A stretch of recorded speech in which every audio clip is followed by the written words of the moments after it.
ग्रामपंचायत निधीचा अपहार, समितीद्वारे चौकशी सुरू. पिंपळखुट्याचे सचिव सागर रोठे यांच्यावर भ्रष्टाचाराचे आरोप, 78 लाखांच्या विकास कामांवर प्रश्नचिन्ह. अकोला पातूर पंचायत समिती अंतर्गत पिंपळखुटा, वहाळा बुद्रुक आणि राहेर अडगाव अशा 3 ग्रामपंचायतींचा प्रभार सांभाळणारे सचिव सागर रोठे यांनी ग्रामपंचायत निधीचा लाखो रुपयांचा अपहार केल्याच्या आरोपामुळे खळबळ उडाली आहे. या प्रकरणाने पंचायत समितीच्या अधिकाऱ्यांची डोकेदुखी वाढली असून रोठे यांच्याविरुद्ध तक्रारींचा सपाटा सुरूच आहे.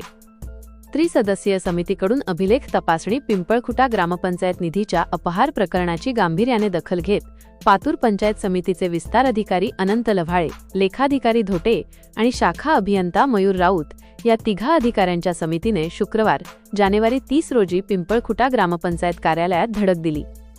यावेळी समितीने ग्रामपंचायतीचे सर्व आर्थिक अभिलेख आणि कागदपत्रांची कसून तपासणी करण्याची प्रक्रिया सुरू केली आहे.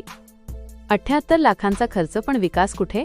राष्ट्रवादी काँग्रेस किसान सभेचे जिल्हाध्यक्ष अरविंद पाटील यांनी डिसेंबर 18 रोजी पातूरच्या गटविकास अधिकाऱ्यांकडे या संदर्भात तक्रार केली होती.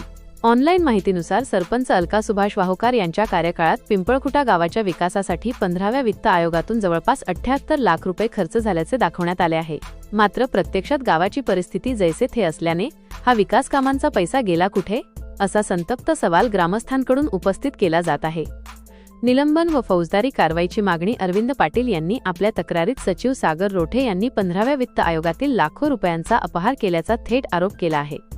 या प्रकरणाची सखोल चौकशी करून अपहाराची रक्कम वसूल करावी, तसेच भ्रष्ट सचिवांना त्वरित निलंबित करून त्यांच्यावर फौजदारी कारवाई करावी अशी मागणी करण्यात आली आहे. या चौकशी अहवालात काय निष्पन्न होते आणि दोषी सचिवावर काय कारवाई केली जाते याकडे आता पिंपळखुट्यासह संपूर्ण पातूर तालुक्याचे लक्ष लागले आहे.